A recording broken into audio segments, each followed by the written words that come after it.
Bon comme caca frère, qu'on y a lité pour jeune comme. Yo.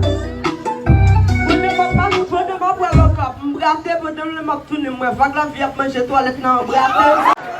Kon yo fè maman ki sa? Vag la vi fon kou, mpren la boyet, oye mplime maman, pito bak la boyet.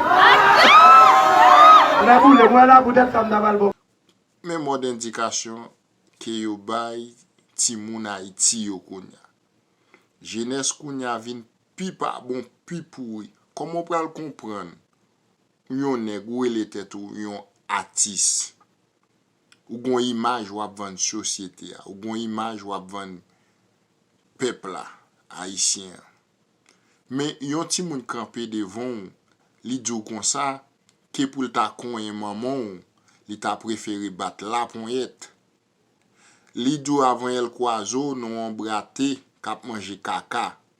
Et pour continuer applaudir ti moun ça, ça pi mal là, li bon l'autre. Et puis qui ça l'autre la vini. Avant, ma l'école à 300 femmes, les mouilles derrière moi, va graver à chez 300 femmes. Acheter battement d'or pour César. Avant, ma coin, madame, va graver, il dit battement d'or pour ses bois. Artiste, ou ap van image, on ti moun kamp en face ou, li dou kon ça, la avec 300 femmes, avant la l'école, li croise vague la vie, kap manger toile sang. Ou on ti moun, est-ce que vous comprenez ça?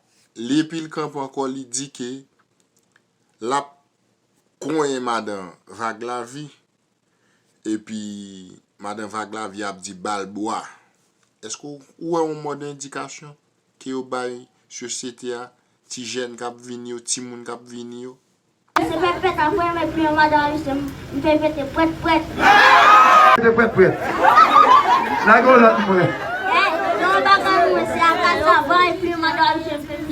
On va dans le système caca. Voilà que tout arrive pour marcher Là, ma dit mécan toujours la gueule de guido. Si on va laver mon dans la vie, pas boire l'amido.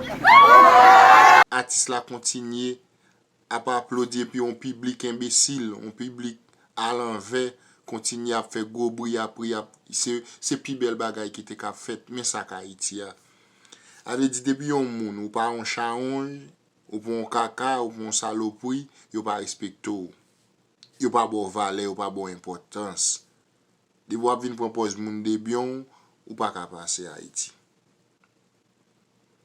Comment on peut comprendre pour un petit moun Abdou comme ça, tout autant pas laver bundal, vague la vie pas capser s'il pas capser l'autre. Cas de bêtises. Mais ouais yo toujours dit ça. Ou un sac chien a toujours la pissou.